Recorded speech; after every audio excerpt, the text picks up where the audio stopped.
السلام علیکم سر، کیسے ہیں آپ؟ وعلیکم السلام، خیریت سے ہیں آپ لوگ؟ سر لاسٹ ٹائم میں نے نماز سے متعلق سوال کیا تھا، تو آپ نے فرمایا تھا کہ نماز کیوں پڑھوں سے پہلے سوال یہ ہونا چاہیے کہ میں اللہ کو کیوں مانوں۔ جب اللہ کو مان لیا تو اس کے بعد یہ سوال بنتا ہے کہ نماز کیوں پڑھوں۔ میں نے جب اس ریکارڈنگ کو دوبارہ سنا تو مجھے اندازہ ہو گیا کہ میرا سوال غلط تھا۔ سر ہم لوگ جو مسلمان گھرانوں میں پیدا ہوتے ہیں تو ہم لوگوں کے لیے خدا کی ایگزسٹنس ہماری لائف کا لازمی جز بنا دی جاتی ہے۔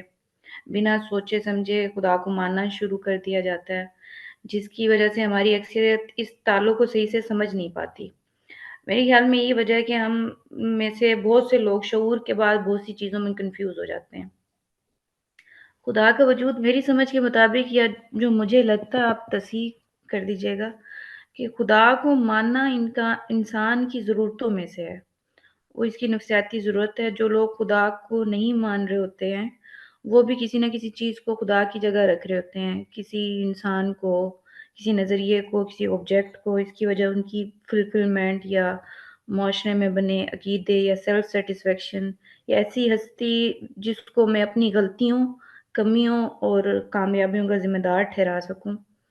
اس کے ساتھ سر یہ چیز بھی ہے کہ انسان جتنا کمزور ہے اس چیز سے بھی نہیں بھاگ سکتا کہ میرے سے زیادہ پاورفل چیز ہے جو اس دنیا کو یا اس کائنات کو بنانے والی ہے۔ یہ انڈرسٹینڈیبل بات ہے، اور مجھے اس دنیا میں سروائیو بھی خود کرنا ہے۔ عدل و انصاف کا قانون مکمل طور پر دنیا میں لاگو نہیں ہوتا۔ جزا و سزا آخرت میں ہی جا کر ملنی ہے۔ جو بھی مشکلات آ رہی ہیں اس کو میں اپنی کوشش سے خود ہی حل کرنا ہے۔ تو سر جب اس دنیا میں نے خود ہی سروائیو کرنا ہے تو خدا تو اوپر سے اتر کے آئیں گے نہیں میرے لیے، یہ میرا سروائیول ہے۔ تو پھر خدا کے وجود کو ماننے نہ ماننے سے کیا فرق پڑتا ہے؟ خدا کو وہ ٹھیک ہے، خدا کو مانتے ہیں، اس کے دیے ہوئے احکامات ہیں یا جو ہدایات ہیں وہ بالکل درست ہیں، ان کو ایکسیپٹ بھی کرتے ہیں، ان میں کوئی خرابی نہیں ہے۔ پر یہ گیو اینڈ ٹیک والا کام نہیں لگتا، کیونکہ میرے سجدے نمازوں کی یا اس کو خدا ماننے کے اعتراف کی اس کو کیا ضرورت ہے؟ وہ تو خدا ہے۔ اس سب سے ایسا لگتا ہے معذرت کے ساتھ کہ خدا نارسسٹ ہے۔ اس کو ہر وقت اپنی خدائی کا اعتراف چاہیے، اپنی بڑائی سننا یا دیکھنا اس کو پسند ہے۔ جتنی باتیں آپ نے فرمائی ہیں اس میں انسان کو سامنے رکھ کر خدا کا تصور قائم کیا گیا ہے۔ یہ بہت بات کا مسئلہ ہے کہ خدا کا تصور کیا ہو۔ پہلی چیز یہ ہے کہ کیا ہم اپنا خالق ماننے کے لیے مجبور ہیں یا نہیں ہیں۔ جو چیزیں آپ نے بیان کی ہیں یہ نفسیاتی پہلو ہیں، یہ ضرورتیں ہیں، یہ احتیاجات ہیں، وہ تو سب درست، لیکن اس کے ساتھ ایک واقعہ بھی ہے۔ وہ واقعہ یہ ہے کہ ہم انسان جس عقل کے ساتھ پیدا کیے گئے ہیں وہ کچھ چیزوں کو لزوم اور وجوب کے درجے میں منوا کے رہتی ہے۔ میں جب خلق کے فعل کو دیکھتا ہوں، میری آنکھوں کے سامنے بے جان مادے ایک خاص عمل سے گزرتے ہیں۔ میں دیکھتا ہوں کہ ان کے اندر سے ایک قطرہ آب اور ایک بیضہ پیدا ہو جاتا ہے۔ میں اس کے استقرار کو بھی اب دیکھ سکتا ہوں۔ پھر مجھے معلوم ہوتا ہے کہ وہ مختلف مراحل سے گزر کر ایک جیتا جاگتا انسان بن جاتا ہے۔ یہ خلق کا فعل ہے۔ میں نے اس فعل کو دیکھا عقلی لحاظ سے۔ میں آخر اس سے کیسے نجات پا سکتا ہوں کہ جب فعل ہے تو اس کا فاعل کون ہے؟ چنانچہ اپنے خالق کے طور پر ایک ہستی کا تصور کرنا یہ تو میرے لیے ناگزیر مجبوری ہے، یعنی اس کے سوا کوئی چارہ ہی نہیں ہے۔ یہ بالکل ایسے ہی ہے کہ میں ایک چیز کو دیکھوں اور اس کے لازمی نتیجے کو ماننے سے انکار کر دوں۔ انسان کے شعور کی ساخت ہی ایسی بنائی گئی ہے کہ وہ کسی اثر کو دیکھ کر مؤثر کا انکار نہیں کر سکتا، کسی فعل کو دیکھ کر اس کے فاعل کا انکار نہیں کر سکتا۔ فعل میرے مشاہدے کی چیز ہے، اس کو میری آنکھیں دیکھتی ہیں، اس کو میرا دماغ جانتا ہے۔ اس کا میں انکار نہیں کر سکتا، اس کا میں روزانہ مشاہدہ کرتا ہوں. تو یہ کیسے ممکن ہے کہ میں اس اپنے عقلی تقاضے کو فراموش کر دوں؟ اس وجہ سے اگر میرا خالق ہے تو میں نے پچھلی دفعہ بھی عرض کیا تھا کہ پھر ایک رشتہ وجود میں آ گیا ہے. اب صرف اتنی بات رہ گئی کہ وہ خالق کون ہے. اس میں آج تک دو ہی باتیں کہی گئی ہیں، تیسری بات ابھی تک کوئی نہیں کہی ہے.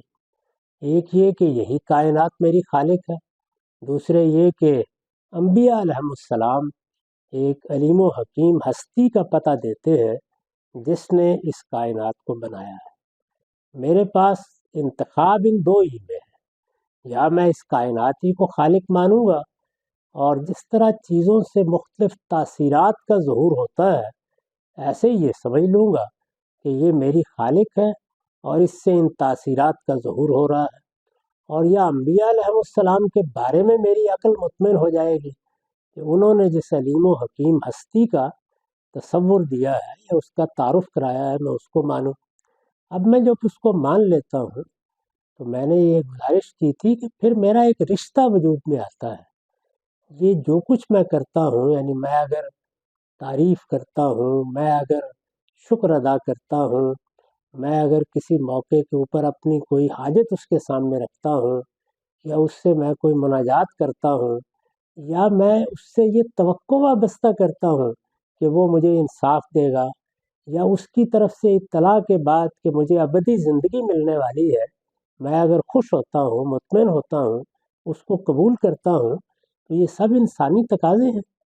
یہ بالکل ایسے ہی ہے کہ مجھے جب یہ معلوم ہو گیا کہ میں شعور کی عمر کو پہنچ گیا ہوں، میری ایک ماں ہے، میرا ایک باپ ہے، تو یہ سارے پہلو خود بخود وجود میں آ جائیں گے. اس میں خدا نے مجھ سے کیا تقاضا کرنا ہے؟ یعنی یہ تو اس کی عنایت اور اس کا کرم ہے کہ اس نے مجھے میرے اس فطری تقاضے کو پورا کرنے کے کچھ آداب سمجھا دیے ہیں. میں نے پچھلی دفعہ بھی عرض کیا تھا، وہ اس لیے سمجھائے ہیں کہ میں افراط و تفریط میں مبتلا ہو جاتا ہوں. کبھی میں آگے نکل جاتا ہوں، کبھی پیچھے چلا جاتا ہوں.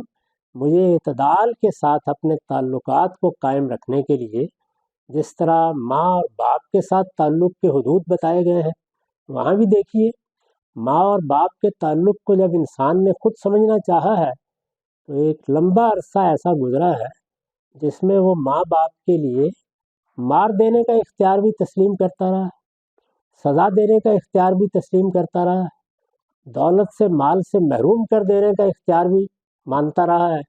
تو اس کے بھی حدود اللہ تعالیٰ نے بتائے کہ والدین یہ تقاضے کر سکتے ہیں، یہ تقاضے نہیں کر سکتے.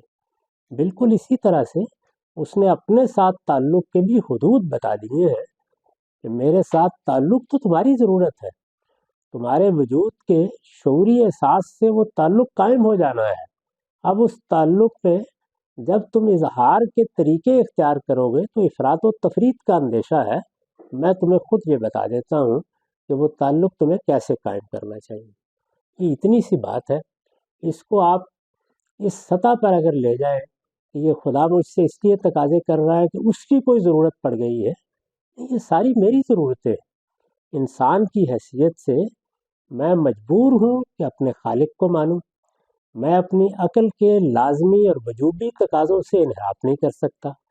مجھے وہ تلاش کرنا ہے کہ اگر میرا خالق ہے تو کون ہے. یہ کیسے ہو سکتا ہے کہ مجھے پتہ چلے کہ میری ایک ماں تھی اور یہ بھی معلوم ہو جائے کہ ایک صاحب اس سے مل کے آئے ہیں اور میں اس کی تلاش میں نہ نکلوں؟ تو میرے تقاضے ہیں یہ سب. اللہ تعالیٰ نے مجھے جس طرح کا بنایا ہے اس سے کچھ تقاضے پیدا ہو رہے ہیں. اس کے جواب میں پیغمبروں کی بات بھی سنتا ہوں، فلسفیوں کی بات بھی سنتا ہوں، صوفیوں کی بات بھی سنتا ہوں، اور پھر اپنے علم و عقل کی روشنی میں کسی ایک راستے کا انتخاب کر لیتا ہوں. اس راستے کا انتخاب کرنے کے بعد میرے اندر وہ فطری جذبات پیدا ہوتے ہیں، فطری احتیاجات پیدا ہوتی ہیں جو میری احتیاجات ہیں، میری ضرورتیں ہیں. اللہ تعالیٰ اپنے دین کے ذریعے سے صرف ان میں توازن قائم کرتے ہیں، میری بے اعتدالیوں کو روکتے ہیں اور میری رہنمائی کر دیتے ہیں. اس پر تو مجھے شکر گزار ہونا چاہیے. اس میں یہ چیز کہاں سے پیدا ہوگی؟ سر آپ نے جو بات کی ہے یہ انسانی رشتوں کے تقاضے ہیں، اور مجھے یہ اس لیے چاہیے کیونکہ مجھے انسانوں کے ساتھ معاملات کرنے ہوتے ہیں دنیا میں. یہ اللہ اور انسان کے رشتے میں یہ تقاضا کیوں ہے؟ اس لیے کہ اس سے بھی معاملہ کرنا ہے. اس نے ایک اطلاع دے دی ہے کہ تم کو ایک دن میرے پاس آنا ہے، اور میں نے تمہیں یہاں پہ شتر بے مہار نہیں پیدا کیا، میں نے تمہیں ایک امتحان میں ڈالا ہے. میں اس کے صلے میں تم کچھ نتائج تک پہنچانے والا ہوں. اب وہ صلہ اگر میرے لیے عقلی لحاظ سے ایک حقیقی چیز بن جاتا ہے تو میں اس کی تیاری کیوں نہیں کروں گا؟ مجھے میرے اساتذہ، میرے گرد و پیش کے لوگ بتاتے ہیں کہ تم نے اپنی جوانی کے زمانے میں اگر کوئی نتیجہ حاصل کرنا ہے تو یہ پڑھنا پڑے گا، یہ سیکھنا پڑے گا. کسی ہنر کو سیکھو گے، کوئی علم حاصل کرو گے، اس کے نتائج کے ساتھ اپنی باقی زندگی گزار سکتے ہو. تو جس طرح باقی زندگی کے بارے میں اس ہدایت کو قبول کرتا ہوں خوش دلی کے ساتھ، ماں باپ بتاتے ہیں اس کو قبول کرتا ہوں، اساتذہ بتاتے ہیں اس کو قبول کرتا ہوں. تو جب مجھے میرے پروردگار کی طرف سے یہ بتا دیا گیا اور میرا اطمینان ہو گیا اس اطلاع پر کہ وہ اطلاع صحیح ہے، تو ظاہر ہے کہ پھر میں اس اطلاع میں تیاری کروں گا تاکہ میں کامیاب ہو سکوں. تو میرا تو اس سے بھی بڑا تعلق پیدا ہو گیا ہے. یعنی والدین کے ساتھ تو میرے تعلق کے نتائج 50-60 سال تک محیط تھے. یہ تو ایک ایسی ہستی کے ساتھ تعلق پیدا ہو گیا ہے جس کے ساتھ اب مجھے ابدی حیات میں شریک ہونا ہے. اس سے بڑا تعلق کیا ہو سکتا ہے؟ اچھا، یہ میرے ذہن میں اکثر ایک بات آتی ہے کہ قرآن مجید غالباً جتنے ایک میں نے اسٹڈی کی اس کے مطابق واحد کتاب ہے جس میں اللہ تعالیٰ کے متکلم سیغے سے انسان سے مخاطب ہوا ہے. غالباً اگر میں زبور دیکھوں یا بائبل دیکھوں تو اس میں ایک تھرڈ پرسن یا ایک نریٹر جو کوئی رپورٹنگ کر رہا ہے اس طرح کا کوئی شاید ہو کوئی واحد متکلم. لیکن سوال میرا یہ ہے کہ واحد متکلم جب اللہ تعالیٰ بطور انسان سے مخاطب ہو رہا ہے تو اس کے علاوہ کہیں مذہبی لٹریچر میں کسی ہستی نے واحد متکلم کے طور پر انسان کو مخاطب کیا؟ اس کے بارے میں کوئی چیز حتمی طور پر تو نہیں کہی جا سکتی، کیونکہ انبیاء کے صحائف نازل ہوتے رہے ہیں. اس وقت بھی اگر آپ بائبل میں دیکھیں تو انبیاء کے بہت سے صحائف وہاں نقل ہوئے ہیں، لیکن وہ زیادہ تر پیغمبروں کی زبان ہی سے تنبیہ کرتے ہیں. تورات کا انداز بھی اسی طرح کا ہے. زبور تو مناجاتیں اور دعائیں ہیں، اس لحاظ سے وہ بندے کی طرف سے اللہ کی بارگاہ میں اپنی عرضداشت پیش کرنے کی صورت اختیار کر گئی ہے. ویدوں میں بھی کم و بیش یہی صورتحال ہے، جہاں اللہ تعالیٰ نے باقاعدہ لوگوں کو خطاب کیا ہے وہ قرآن مجید ہی ہے. اور اس کی وجہ بالکل واضح ہے، وہ یہ ہے کہ قرآن مجید جس پیغمبر پر نازل کیا گیا ہے اس کے ساتھ نبوت ختم ہو گئی ہے. میں نے ابھی حال میں ایک مضمون لکھا ہے عالمی دعوت کے عنوان سے. اس میں میں نے بتایا ہے کہ قرآن کتاب بھی ہے، یعنی اس مفہوم میں کتاب کہ وہ اللہ کی شریعت بھی بیان کر رہی ہے اور حکمت بھی، لیکن اصلاً وہ پیغمبر ہے اور قیامت تک کے لیے وہ ایک پیغمبر کا کردار ادا کرے گا. پیغمبر تو گفتگو کرتا ہے، بات کرتا ہے، وہ لوگوں کو کوئی بات سمجھاتا ہے، وہ ان کی غلط فہمیوں کو دور کرتا ہے، وہ ان کے اشکالات کو دور کرتا ہے. تو قرآن میں یہی اسلوب اختیار کیا گیا ہے. یعنی اللہ تعالیٰ نے رسول اللہ کے زمانے ہی میں یہ اہتمام کیا کہ بجائے اس کے کہ دعوت کو یا انذار کو اور ہدایت کو الگ کر دیا جائے، دونوں کو اکٹھا کر دیا. تو قرآن مجید جس طرح سے قانون اور حکمت کی کتاب ہے، اسی طرح سے بلکہ یہ کہنا چاہیے کہ قانون اور حکمت تو جزواً بیان ہوا ہے، اصلاً انذار کی کتاب ہے. اور انذار کی کتاب میں پھر پیغمبر جس طرح بات کرتے رہے ہیں وہ معاملہ قرآن مجید نے خود کیا ہے. رسول اللہ صلی اللہ علیہ وسلم کو بھی پابند کیا گیا کہ انذار اس قرآن کے ذریعے سے ہوگا، اور قرآن مجید قیامت تک کے لیے اب پیغمبر کی جگہ پر کھڑا ہے. یہی وجہ ہے کہ ہم اس بات پر اصرار کرتے ہیں کہ اب اس کی ضرورت نہیں ہے کہ کوئی شخص دعوت دے. آپ لوگوں کو دعوت پہنچانا چاہتے ہیں تو اللہ کی کتاب پڑھنے کی صورت میں یا سننے کی صورت میں ان تک پہنچا دیجئے. اگر اللہ تعالیٰ نے ان کو ہدایت دینی ہے تو وہ دے دے گا، اور اگر یہ ان کے مقدر میں نہیں ہے تو ہم کیا کر سکتے ہیں؟ سر میرا سوال شادی سے متعلق ہے. ہمارے ہاں یہ کہا جاتا ہے کہ شادی کی ایک جو ضروری چیز ہے وہ یہ ہے کہ وہ معاشرے کے نالج میں ہو. جب آپ دو لوگ نکاح کے بندھن میں بنتے ہیں تو اس میں جہاں باقی شرائط ہیں اس میں ایک یہ ہے کہ یہ پبلکلی ہونا چاہیے اور لوگوں کے نالج میں ہونا چاہیے. میں یہ جاننا چاہ رہا تھا کہ بنیادی طور پر تو یہ دو لوگوں کا بڑا پرسنل ایک میٹر ہے. انہوں نے اپنے مل کے زندگی گزارنے کا فیصلہ کیا ہے. اس میں اسلام جو ہے وہ مرد اور عورت، لڑکے اور لڑکی کو یہ حق دیتا ہے کہ وہ قبول کریں، فائنل فیصلہ کریں. تو اس میں کیا یہ ضروری ہے کہ ہم اس کو معاشرے کے نالج میں لازمن لے کر آئیں ورنہ وہ نکاح نہیں ہوگا؟ اس میں انسان نے دو کام کرنے ہیں. ایک تو جنسی تعلق قائم ہونا ہے. جنسی تعلق یا آزادانہ ہوگا کسی معاشرے میں یا اس کو کسی ضابطے میں لایا جائے گا. مذہب اس کو ضابطے میں لاتا ہے. وہ اصرار کرتا ہے کہ جنسی تعلق کسی سے قائم نہیں کیا جا سکتا، یہ صرف اس عورت سے قائم کیا جا سکتا ہے یا عورت اس مرد سے قائم کر سکتی ہے جو سوسائٹی میں اس تعلق کے حوالے سے جانی پہچانی جائے، یعنی وہ قابل تسلیم تعلق ہو، اس کو مانا گیا ہو اس تعلق کو. اور دوسری اولاد پیدا ہونی. اولاد پیدا ہونی ہے تو ان رشتوں کو خود اپنے نسب کا تحفظ چاہیے. یعنی مجھے یہ تعارف چاہیے کہ فلاں آدمی میرا باپ ہے، فلاں آدمی میری ماں ہے، یہ میری بہن ہے، یہ میرا بھائی ہے. یہ رشتوں کی ایک پوری دنیا ہے. تو یہ دونوں چیزیں کس طرح حاصل ہوں گی؟ یعنی یہ بھی حاصل ہونا چاہیے کہ جنسی تعلق پر کوئی انگلی نہ اٹھا سکے. اگر اس طرح سے لوگ کر لیں گے تو پھر ظاہر ہے کہ بہت سے سوالات پیدا ہو جائیں گے. تو اس لیے یہ اصرار کیا جاتا ہے کہ اس کا اعلان کر دیا جائے، یعنی سوسائٹی کو مطلع کر دیا جائے. نکاح تو ایک مرد و عورت نے جب ایجاب و قبول کر لیا تو ہو گیا. اب اس کے ساتھ ظاہر ہے کہ کوئی ضابطہ، کوئی قانون بنایا جائے گا جس سے سوسائٹی میں اس کی ایکسیپٹنس ہو، اس کو مان لیا جائے. تو یہ اس کے لوازم ہے. اعلان کیا جائے اور کسی ایسے طریقے سے یہ تعلق قائم کیا جائے جو سوسائٹی مانتی ہو. چنانچہ یہ وجہ ہے کہ لونڈیوں کے ساتھ تعلق کو چونکہ اس وقت کی سوسائٹی مانتی تھی تو اس لیے اس پر کوئی اعتراض نہیں کیا گیا. ایسا ہی معاملہ کسی معاشرے میں کسی اور تعلق کے بارے میں بھی ہو سکتا ہے. معاشرہ اس تعلق کو مانتا ہو کہ یہ تعلق جنسی معاملات کے افشاء کے لیے جائز تعلق ہے، ورنہ سوسائٹی میں انسان نہیں رہ سکتا.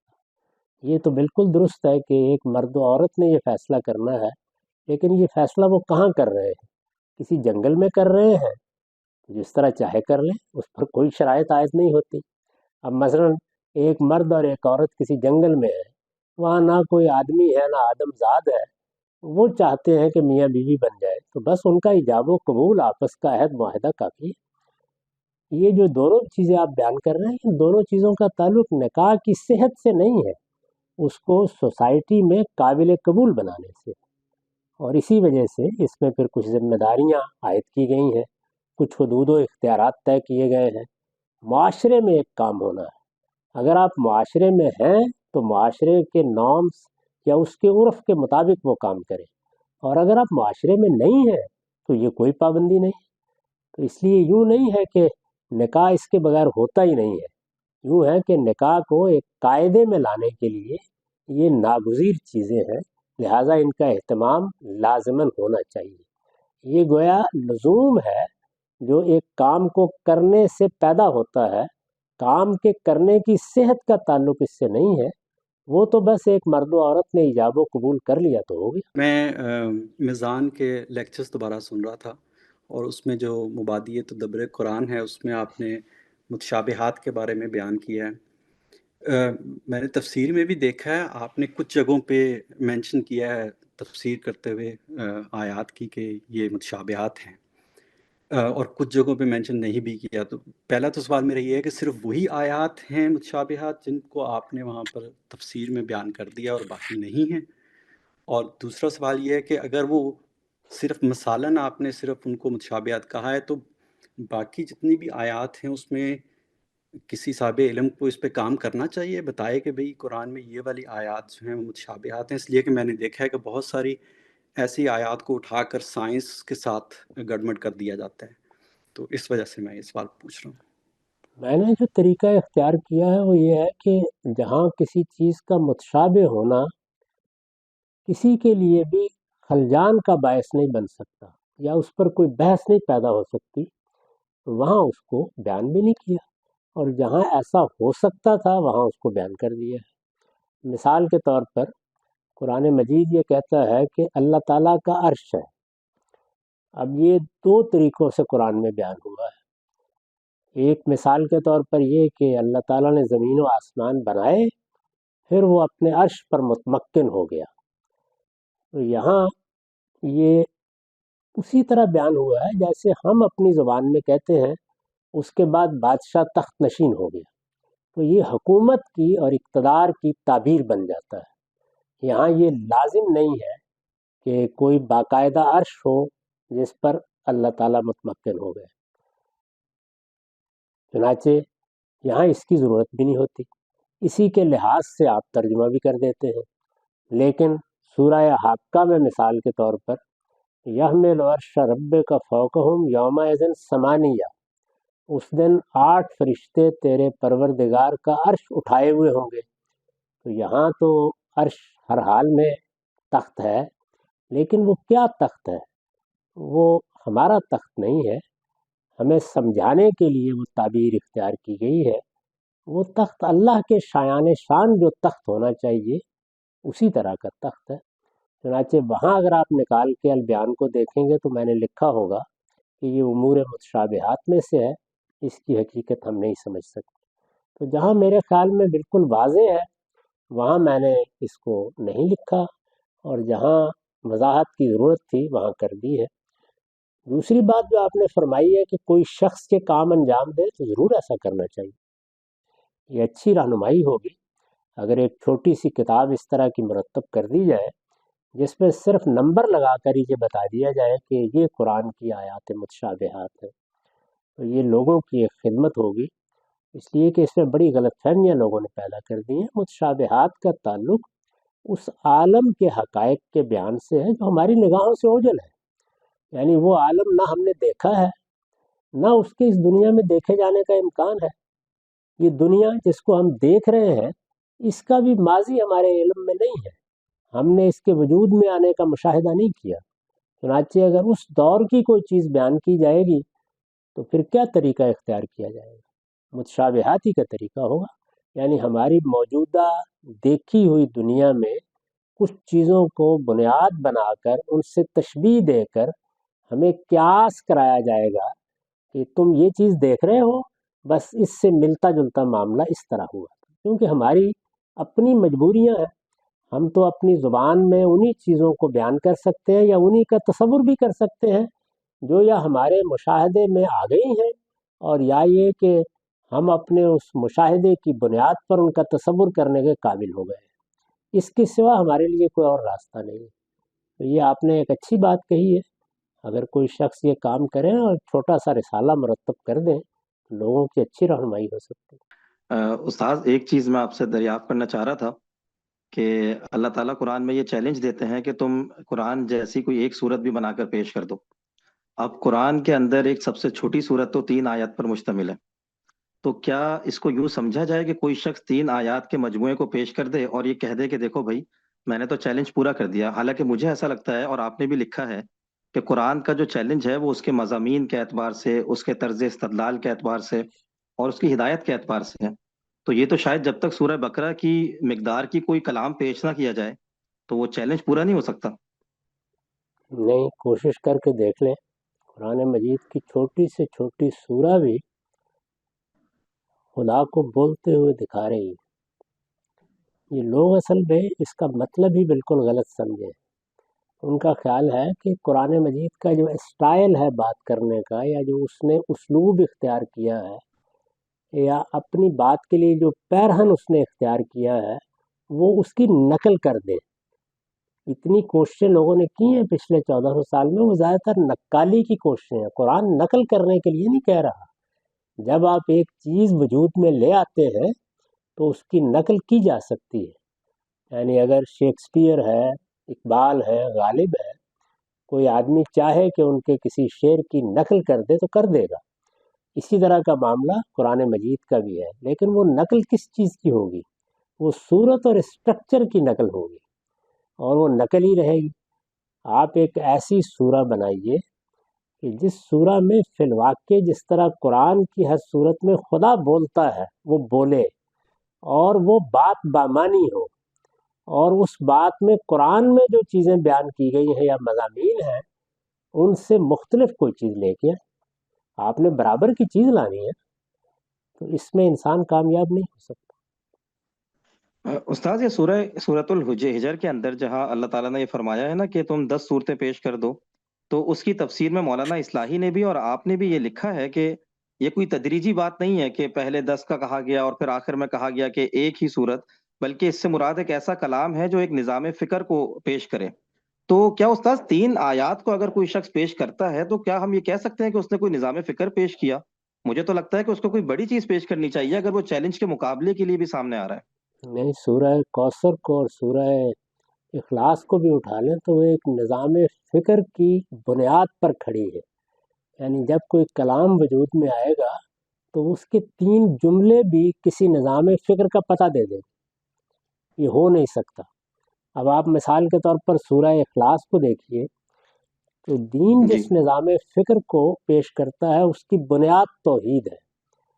توحید میں جتنے پہلو ہو سکتے تھے بحث کے، ان کے لیے ایک جامع تعبیر قرآن مجید نے اختیار کی اور یہ کہا کہ اب اس کا اعلان کر دیا جائے.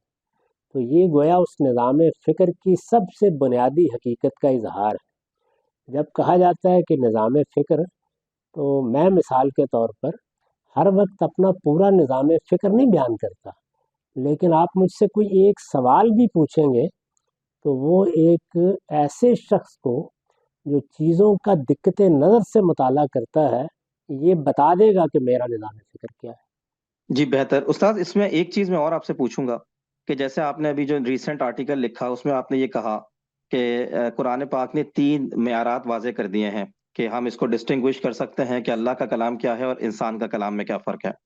تو استاد، آپ اس میں یہ بیان کرتے ہیں کہ کیونکہ رسول اللہ صلی اللہ علیہ وسلم نے بغیر کسی علمی پس منظر کے اور بغیر کسی مشق اور مزاولت کے یہ کتاب پیش کی، تو کوئی ایسے اشخاص سامنے آ کر یہ کوشش کریں یا اس چیلنج کو قبول کریں گے کہ ان کا بھی کوئی علمی پس منظر نہ ہو یا مشق و مزاولت سے نہ گزرے ہوں، تو یہ قرآن کا چیلنج ہے. میں نے اس بات کو ایسے سمجھا ہے. تو استاد، اس طرح قرآن کا چیلنج محدود نہیں ہو جاتا؟ کیونکہ سورہ بنی اسرائیل میں تو اللہ کہہ رہا ہے کہ تمام انسان، تمام جن، پڑھے لکھے، غیر پڑھے لکھے، فلسفی، حکیم، آ جائیں اور لے آئیں اس کتاب کے مقابلے کی کوئی چیز. تو آپ جس طرح بات بیان کرتے ہیں اس میں چیلنج تھوڑا محدود ہوتا ہوا محسوس نہیں ہوتا؟ دیکھیے بات یہ ہے کہ اس طرح کی چیز لانی ہے نا، تو میں تو انہی لوگوں کا ذکر کروں گا جو اس طرح کی چیز لانے کی صلاحیت رکھتے ہیں. تو اگر کوئی آدمی اس پس منظر کا نہیں ہے یا اس طرح کا نہیں ہے اور وہ ایسا معجزہ دکھا دے گا کسی موقع کے اوپر، تو اس میں کوئی شک ہی نہیں ہے کہ وہ ایک معجزہ ہوگا اور قابل توجہ ہوگا. اب تک تو ایسا کوئی حادثہ نہیں ہو سکا. یعنی دنیا میں جتنے انسان بھی پیدا ہو رہے ہیں وہ اپنا اظہار کر کے ہی رخصت ہوتے ہیں دنیا سے. وہ اپنی انفرادی زندگی میں کریں، اجتماعی زندگی میں کریں، وہ کسی فن میں کریں، وہ کسی علم میں کریں، تو ہمارے سامنے اس کے جو بہترین نمونے ہو سکتے ہیں وہ موجود ہیں. وہ فلسفے میں موجود ہیں، وہ ادب میں موجود ہیں، ان سب کی زندگیوں سے ہم واقف ہیں. انسان کے لیے یہ ممکن کیسے ہے کہ وہ صحیح و خطا کے مراحل سے گزرے بغیر کوئی نظام فکر وجود میں لے آئے، صحیح و خطا سے گزرے بغیر کوئی ایسا کلام وجود میں لے آئے؟ وہ تو سیکھنے اور سکھانے کے عمل سے گزر کر ایک جگہ پر پہنچتا ہے اور اس کے بعد وہ گفتگو شروع کرتا ہے. تو جو واقعہ آج تک نہیں ہو سکا، سوال یہ ہے کہ اس کی توقع مستقبل میں کیسے کی جا سکتی ہے؟ اور اگر وہ ہوگا تو پھر وہی بات ہے کہ کوئی معجزہ ہو گیا خدا کی طرف سے. تو استاد، یہ کہا جا سکتا ہے نا کہ قرآن کا جو چیلنج ہے وہ ہر اس انسان کے لیے بھی ہے، چاہے وہ عالم ہو یا فلسفی ہو یا حکیم ہو، کوئی بھی اٹھ جائے اور اس چیلنج کو پورا کر کے دکھائے. ظاہر ہر انسان کے لیے، لیکن آپ دنیا کے لحاظ سے بات کریں گے نا، یعنی دنیا میں کیا ہوتا ہے، اگر مثال کے طور پر کسی سائنسی چیز کو ایجاد کرنے کا معاملہ ہو اور یہ کہا جائے کہ ہم نے ایک چیز ایجاد کر لی ہے، اب کوئی شخص آئے اور اس جیسی چیز ایجاد کر کے بتائے تو بات تو ایسے ہی کی جائے گی، لیکن حقیقت میں وہ چیلنج کن کے لیے ہے؟ انہی کے لیے ہے جو سائنسی چیزوں کو ایجاد کرنے کا علم، ہنر، فن جانتے ہیں۔ تو یہ آپ سے آپ تخصیص ہو جاتی ہے، بات تو سب کو ہی کہی جاتی ہے۔ بہتر استاد، آخری چیز پوچھوں گا اس سلسلے میں۔ آپ نے تیسرا معیار قرآن کی رو سے یہ بیان کیا ہے کہ قرآن کی کسی بھی چیز پر وقت کے گزرنے کے ساتھ اس پہ انگلی رکھ کے بتائی جائے کہ اس میں کوئی کمی یا کوتاہی ہوئی ہے یا قرآن کہیں پر غلط ہوا ہے۔ تو جب رسول اللہ نے اپنے زمانے میں یہ پیغام یا یہ چیلنج دیا ہوگا، اگر اس کے مقابلے میں کوئی چیز سامنے آتی تو وہ تو اس وقت تک نہیں اس کو ہم پرکھ سکتے نا، جب تک اس پہ صدیاں نہ گزر جائیں۔ تو یہ چیلنج رسول اللہ کے زمانے میں کیسے قابل عمل ہوگا؟ یہ تو وقت گزرنا ضروری ہے اس پہ، جیسے آج قرآن 1400 سال بعد ہم دیکھ رہے ہیں تو ہم اس قابل ہوئے ہیں کہ ہم دیکھ سکیں کہ اس میں کوئی معاذ اللہ غلطی تو نہیں۔ تو سامنے رسول اللہ کے اگر کوئی شخص پیش بھی کرتا کچھ، تو اس تیسرے پیرائے پہ یا تیسرے معیار پہ وہ کیسے پورا کرتا اس چیز کو؟ اس وقت ضرورت ہی نہیں کہ اس وقت اللہ کا رسول موجود تھا، اور یہ بھی ایک اعجاز ہے، ایسے 10 اعجاز پیش کر دیے جاتے، تو وہاں تو یہ مسئلہ ہی نہیں ہے، مسئلہ ہی بعد میں پیدا ہونا تھا۔ اچھا، اب ہم دین کو یا اللہ تعالیٰ کی ہدایت کو قرآن کے ذریعے سے پہچانتے ہیں۔ یعنی اگر آپ علمی لحاظ سے ترتیب قائم کریں، وہ یوں ہے کہ اللہ کا پیغمبر آیا اور اس نے ہم کو آ کے قرآن دیا، لیکن اب بھی کیا یہی ترتیب ہے؟ اب یہ ترتیب نہیں ہے، اب قرآن موجود ہے، اس سے پیغمبر پہچانا جاتا ہے، اس سے ہم اللہ تعالیٰ کی معرفت حاصل کرتے ہیں، تو ترتیب اب الٹ چکی ہے۔ تو اس وجہ سے یہ تینوں چیزیں ان لوگوں کے لیے بیان کی گئی ہیں جو محمد الرسول اللہ کے بعد اب اللہ کو پہچاننا چاہتے ہیں۔ رسول اللہ کی زندگی میں تو اس کی کوئی ضرورت ہی نہیں تھی، وہاں تو رسول خود خدا کا معجزہ ہوتا ہے اور وہ دینونت برپا کر کے دکھا دیتا ہے، اس لیے میں نے موجودہ لوگوں کے لیے اس دینونت کا اس طرح ذکر ہی نہیں کیا کہ جو صورتحال ڈیولپ ہو رہی ہے، یہ اوور آل کیا اس کو ہم پازیٹیو چیز سمجھنا چاہیے یا ہم نیگیٹو طرف جا رہے ہیں؟ میں اس بارے میں غامدی صاحب کو تجزیہ جانا چاہتا اس میں دونوں پہلو ہیں۔ اس کا مثبت نتیجہ تو یہی ہے کہ چلیے شام کے لوگوں کو ایک بدترین آمریت سے نجات مل گئی۔ نہیں کہا جا سکتا کہ نئے آنے والے کیا کریں گے، لیکن ایک وقتی طور پر سانس لینے کا موقع تو ملا ہے۔ بہت سے مظلوم رہا ہو گئے ہیں، جیلوں میں پڑے ہوئے لوگوں کو نئی زندگی مل گئی ہے، اور کم سے کم چند دنوں ہی کے لیے اگر وہ خوشی کے ساتھ جی لیں گے تو یہ بھی بہت بڑی نعمت ہے۔ اس لحاظ سے آپ اس کو مثبت زاویے سے دیکھ سکتے ہیں، لیکن اس سے بہت زیادہ بڑا پہلو دوسرا ہے، اور وہ بہت تشویش کا ہے۔ وہ یہ ہے کہ 1948 کے بعد مسلمانوں کی قیادت نے اسرائیل کو صفحہ ہستی سے مٹا دینے کے لیے جو جدوجہد شروع کی تھی، وہ آخری درجے میں ناکام ہو گئی ہے۔ یہ جنگ اسرائیل نے کم و بیش جیت لی ہے، اسرائیل نے بھی، اور اسرائیل کے پیچھے جو عالمی قوتیں موجود ہیں انہوں نے یہ جنگ جیت لی ہے۔ مسلمانوں نے جو آخری جدوجہد کی وہ اس لحاظ سے بڑی غیر معمولی تھی کہ اس میں ایک پوری حکومت پیچھے آ گئی تھی، وہ ایران کی حکومت تھی۔ ایک بہت بڑا لشکر اسرائیل کی سرحد پر بٹھا دیا گیا تھا، وہ حزب اللہ کا تھا، اور شام ہی وہ راستہ تھا جس سے ان کو کچھ نہ کچھ میسر ہوتا رہتا تھا۔ فلسطین کے اندر جو لوگ جدوجہد کر رہے تھے جیسے حماس ہے ان کو بھی، اور جو باہر سے کر رہے تھے ان کو بھی، یہ ایک ایکسس یا ایک محور تھا جو بنایا گیا تھا۔ یہ اسرائیل نے بالکل تہس نہس کر کے رکھ دیا ہے، اور اس وقت اس نے لبنان میں بھی وہ جگہ حاصل کر لی ہے، اور شام میں بھی، جہاں وہ فلسطین میں جو کچھ رہ گئے ہیں فلسطینی ہمارے عرب بھائی، ان کو وہ نکال دے گا اور بتدریج یہی کرے گا، اور اس کے راستے میں کوئی رکاوٹ باقی نہیں رہی۔ تو یہ اس کا بڑا المناک پہلو ہے، اور یہ بتاتا ہے کہ مسلمانوں کی مذہبی قیادت نے بڑی غلط رہنمائی کی۔ اس قضیے کا بھی وہی انجام ہوا ہے جو کشمیر کا ہوا، وہاں پر بھی سیاسی قیادت نے بڑا صحیح فیصلہ کیا تھا۔ شیخ عبداللہ نے آرٹیکل 370 کے ذریعے سے کشمیر کی ایک خصوصی حیثیت منوا لی تھی، ایک الگ ریاست کی حیثیت سے اس کا نظم منوا لیا تھا، اور اس طرح بڑی حد تک خود مختاری حاصل کر لی تھی۔ اس پر مسلمانوں کی مذہبی قیادت قانع نہیں ہوئی۔ شیخ عبداللہ جو کچھ لے کے دے کے گئے تھے وہ سید علی گیلانی کی نظر ہو گیا، اور یہاں پر بھی بالکل وہی ہوا ہے۔ جو کچھ اس وقت مل سکتا تھا، اقوام متحدہ بھی دے رہی تھی، عالمی قوتیں بھی دے رہی تھیں، وہ ہم نے قبول نہیں کیا، اور اب شاید کچھ بھی باقی نہیں رہا۔ تو یہ اس کا بڑا المناک پہلو ہے۔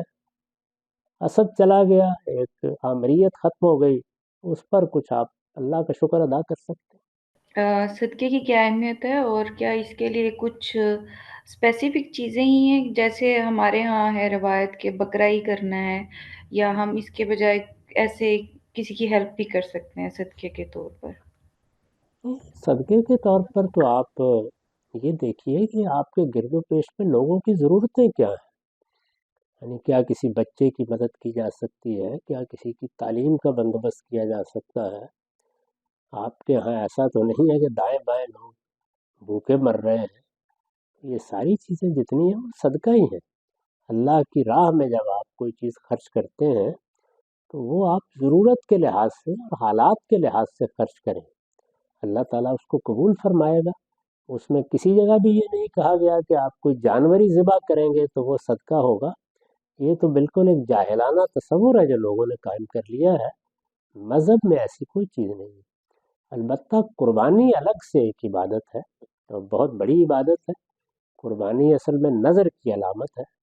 میرے اللہ تعالیٰ کے ساتھ تعلق کی تین ہی بنیادیں ہیں، ایک پرستش ہے، دوسری اطاعت ہے۔ پرستش اعتراف عظمت ہے، اور اطاعت میں مجھے حکم ماننا ہے، وہ اس کائنات کا بادشاہ ہے، اور پھر اپنا جان و مال اس کی نظر کر دینا ہے۔ تو نظر کی علامت قربانی ہے۔ قربانی کو عبادت کے طور پر کرنا چاہیے، صدقہ تو آپ کو اس چیز کا دینا چاہیے جو لوگوں کے لیے فائدہ مند۔ سر ہمارے ہاں اکثر کہا جاتا ہے نا کہ بلا ٹالنے کے لیے آپ کو بکرا ہی کرنا ضروری ہے، اس طرح کی تو کوئی یہ چیز دین میں نہیں ہے۔ یعنی یہ ٹھیک بلا ہے سر۔ ٹالنا وہ ایسے ہی سمجھتے ہیں جیسے خون بہانے سے بلا ٹل جاتی ہے۔ یہ ہندوانہ تصورات ہیں جو ہمارے ہاں آ گئے ہیں۔ دین میں ایسی کوئی چیز نہیں۔ یہ جو ہم قربانی کرتے ہیں یہ اپنے آپ کو اللہ کی نظر کرنے کا علامتی اظہار ہے، ایک سمبولک ایکسپریشن ہے، اس کا اس سے کوئی تعلق نہیں۔ السلام علیکم سر۔ جی وعلیکم السلام، آپ خیریت سے ہیں؟ خیریت سے ہوں، شکریہ سر۔ اللہ کا سر اس طرح ہے کہ قرآن پاک میں تقریباً اگر آپ ہر صفحہ کو لے تو آخرت کی بات ہو رہی ہے، کچھ صورتیں تو پوری آخرت کا مضمون ہے اس میں۔ جب ہم تورات دیکھتے ہیں، تورات کو اگر ہم جس طرح وہ سمجھتے ہیں، پہلی 5 کتابوں کو بائبل کا لے لیں، اولڈ ٹیسٹامنٹ کی، یا استثناء کو جس طرح آپ بیان کرتے ہیں اس کو تورات لے لیں، تو اس میں آخرت کا مضمون بہت کم ہے، یا جس طرح آپ نے میزان میں لکھا ہے کہ اشارات ہے، صرف اشارے ہیں۔ تو اس کی کیا وجہ ہو سکتی ہے؟ ایک بہت بڑا دین اور ایک بہت بڑی کتاب، اس میں آخرت کا ذکر نہ ہونے کے برابر ہے۔ اس لیے کہ آخرت کی منادی تو پیغمبر کرتے ہیں، پیغمبر آخرت ہی کی منادی کر رہے تھے، سب پیغمبر اسی لیے آئے تھے۔ وہ کتاب اس لیے دی نہیں گئی کہ وہ لوگوں کو آخرت کے بارے میں بتائے یا دین کے حقائق بتائے، وہ تو پیغمبر کے ساتھ نازل کی گئی کہ ان کے لیے جو قانون یا ضابطہ، اور وہ بھی پہلی بار دینے کی ضرورت محسوس ہوئی ہے۔ اس سے پہلے جتنے بھی پیغمبر آئے ہیں وہ یہ خدمت انجام دیتے تھے، ان کی دعوت کا یہ نتیجہ نہیں نکلا کہ کوئی مسلمان قوم وجود میں آ گئی ہو۔ 2 لوگ 4 لوگ، قرآن نے اس کی پوری تاریخ سنا دی ہے، تو 2-4 لوگ انفرادی زندگی میں اللہ کے دین کی پیروی کرتے رہتے تھے۔ پہلی مرتبہ ایک قوم پیدا ہوئی، اور پہلی مرتبہ اس قوم کو لا کر آباد کیا گیا تاکہ وہ اپنی حکومت بھی قائم کر لیں۔ اس کے لیے اللہ تعالیٰ نے ان کو قانون دیا ہے اور اس کی ذمہ داریاں ان کو بتائی ہیں۔ تو تورات یہ ہے، یعنی وہ قانون کے معاملات میں جن چیزوں کو اللہ نے اپنی شریعت بنا دیا ہے ان کے معاملات میں ایک فیصلہ کن بات لے کر آئی اور اسی حیثیت سے دی گئی۔ وہ نہ انذار کی کتاب ہے، نہ اس مقصد کے لیے نازل کی گئی ہے۔ تو کسی چیز کا کنٹینٹ وہ ہونا چاہیے جس کے لیے وہ کتاب لکھی گئی. یعنی میں نے اگر ایک کتاب مثلا توحید کے بیان کے لیے لکھی ہے تو اس میں پھر قیامت کا ذکر کیوں ہوگا؟ تورات نہ توحید کے بیان کے لیے ہے نہ ایمانیات کے بیان کے لیے ہے، وہ کام پیغمبر کر رہے ہیں بنی اسرائیل میں. تورات ان کے لیے ایک قانونی دستاویز ہے جس میں یہ بتایا گیا انہیں کہ اللہ تعالیٰ نے جو شریعت تمہیں دی ہے اور جس کی پابندی کا عہد لیا ہے، اور خاص طور پر اجتماعی زندگی کے بارے میں پہلی بار شریعت دی گئی ہے، وہ یہ اور یہ ہے، اس کو محفوظ رکھو اور اس کو اپنے سینے سے لگائے رکھو، اس پر عمل پیرا رہو. وہ قوم بنی ہی آخرت کی دعوت پر ہے، بنی ہی اللہ تعالیٰ کی دعوت پر ہے کہ اللہ کے پیغمبر آ گئے ہیں اور اللہ کے پیغمبروں نے اس کو وجود پذیر کیا ہے، بلکہ وہ ساری کی ساری قوم پیغمبروں سے پیدا ہوئی ہے. اللہ تعالیٰ نے اس قوم کو پیدا کرنے کے لیے پہلے مرحلے میں کسی قوم کی طرف نبی نہیں بھیجے. یعنی سیدنا ابراہیم اپنی بعثت کے دوسرے مرحلے میں، سیدنا اسحاق، یعقوب، اس کے بعد یوسف، کسی قوم کی طرف مبعوث ہی نہیں ہوئے، وہ اس قوم کو پیدا کرنے کے لیے مبعوث ہوئے ہیں. تو جس قوم کو پیدا کرنے کے لیے اللہ نے پیغمبروں کی اس طرح کی صورت پیدا کی ہو، اس کو آخرت کا کیا بتانا ہے؟ اور باقی وہ تو سب وہ لے کے پیدا ہو رہی ہے. اس کو قانون دینا تھا، وہ تورات میں بیان ہو گیا. اس کے بعد جو انسان کی ایک فطری آرزو یا اس کی خواہش ہوتی ہے کہ وہ اپنے رب کے سامنے اپنی احتیاجات پیش کرنا پڑتا ہے. تو سیدنا داؤد کی اگر آپ تاریخ پڑھیں بائبل میں تو وہ ایک بڑے نازک مرحلے سے گزرے ہیں. تو دل کی وہ گداختگی پیدا ہو گئی جو دعا اور مناجات کو آخری درجے میں قبول کر لیتی ہے. آپ نے اپنا بھی مشاہدہ کیا ہوگا، میں بھی دیکھتا ہوں کہ جو نماز کسی مشکل میں پڑھی جاتی ہے یا جب ہم کسی ایسی صورتحال سے دوچار ہوتے ہیں جس میں اللہ کے سوا کوئی اور سہارا نہیں نظر آتا، تو سارے وجود سے متوجہ ہوتے ہیں. اس میں بہترین الفاظ کو ہم اخذ کرنے کے بھی قابل ہو جاتے ہیں اور ان کو بیان کرنے بھی. تو اللہ تعالیٰ نے ان کی طبیعت کے اس پہلو کو دیکھا جو انہیں حالات پیش آئے اور ان کا لحاظ کر کے مناجاتیں ان پر نازل کر دیں. وہ سب کی سب مناجاتیں ہیں. ان میں بھی ظاہر ہے کہ اگر کہیں آخرت کا کوئی ذکر ہوگا تو ضمناً ہوگا یا اشارتاً ہی ہوگا. انجیل کا مقصد بھی بالکل دوسرا ہے، اگرچہ اس میں تو ذکر ہے ان سب چیزوں کا، لیکن یہ کہ اس کا مقصد بھی بالکل الگ ہے، وہ حکمت کو بیان کرتی ہے. قرآن جیسے میں نے ابھی عرض کیا وہ صرف قانون اور حکمت کے بیان کی کتاب نہیں ہے. یعنی یہ نہیں ہے کہ اس میں ایمانیات بیان کر دیے جائیں، اخلاقیات بیان کر دیے جائیں، اسی طرح شریعت بیان کر دی جائے.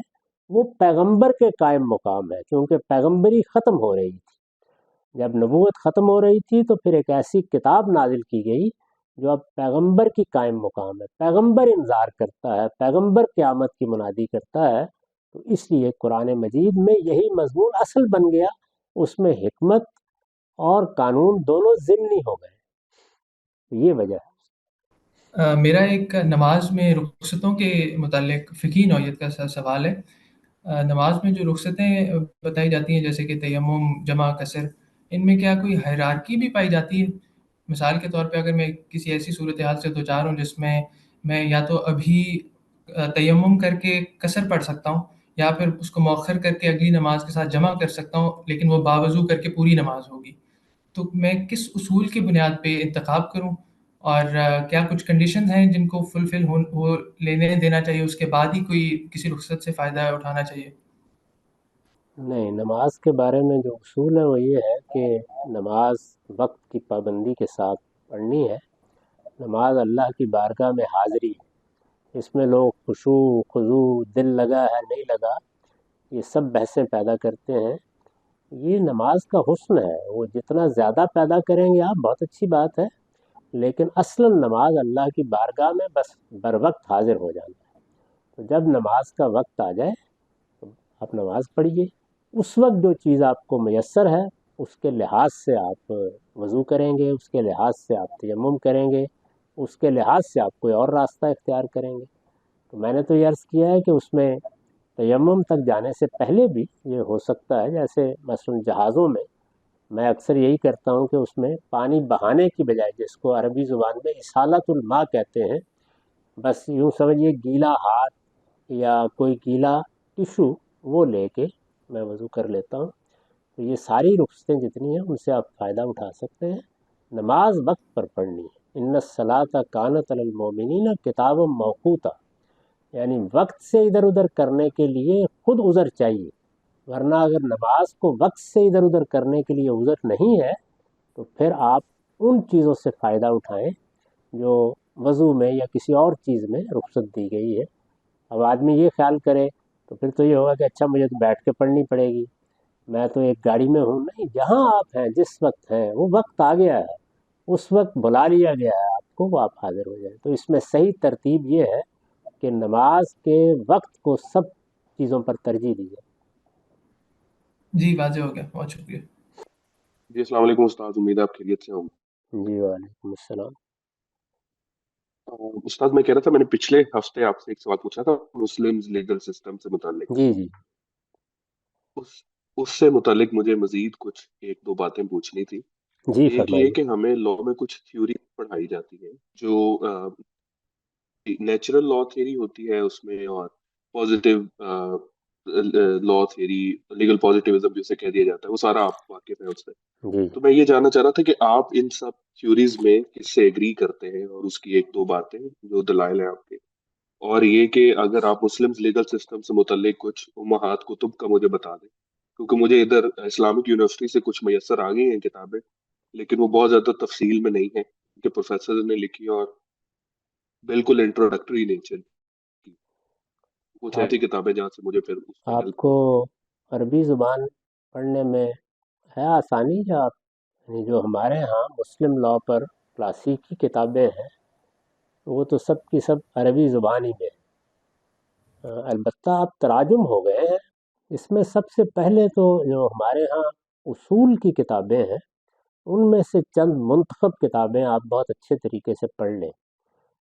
آپ نے ابھی حوالہ دیا، مغربی قانون میں بھی یا کامن لا یا سول لا یا اس کے جو بڑے مباحث ہیں ان کو بھی پڑھتے وقت سب سے پہلے تو اصول قانون کو پڑھا جاتا ہے، اور اس میں دو بڑے مکاتب فکر ہیں۔ ایک تو یہ ہے کہ وضعی قانون ہی کو اصل بنیاد مانا جائے، اور یہ خیال کیا جائے کہ قانون میں وہ سب کچھ چھپا ہوا ہے جس کو ہم نکال سکتے ہیں بعد میں۔ اور دوسرا یہ ہے کہ نہیں، فطرت کے اندر وہ حقائق موجود ہیں جن کی بنیاد پر اخلاقی اصول قائم ہوتے ہیں، عدل کے تقاضے پیدا ہوتے ہیں، اور فطرت ہماری رہنمائی کے لیے بہت کافی ہے۔ عقل اس کو متعین کر دی ہے، اور تجربہ بتاتا ہے کہ وہ اس کو عرف میں بدل دیتی ہے، اور یہی عرف ہے جس کو اللہ تعالیٰ بھی اپنے قانون کی صورت دے دیتے ہیں، جیسے شریعت ہے اپنے مقاصد کے لیے، اور ریاستیں بھی قانون بنا دیتی ہیں، یا ماہرین قانون بھی قانون بنا دیتے ہیں، جس کو آپ کہہ سکتے ہیں کہ یہ اصول فطرت سے قانون بنانے کا طریقہ ہے۔ یہ تو خیر ایک اصولی سی بات ہے، تو اس پہ اصول کی کچھ چیزیں آپ پڑھ لیجئے پہلے، سب سے اہم میرا خیال یہی ہے۔ اگر آپ ایک بالکل پہلے عمومی سا تعارف حاصل کر لیں تو وہ بہت اچھا ہوگا پڑھنے سے پہلے، اور اس میں میرے خیال میں ایک جنرل انٹروڈکشن آپ کو ہو جائے گا۔ اس میں بہت مفید چیز ہیں ہمارے ڈاکٹر محمود احمد غازی صاحب کے محاضرات، وہ شریعت پر بھی ہیں، فقہ پر بھی ہیں، قرآن پر بھی ہیں، حدیث پر بھی ہیں۔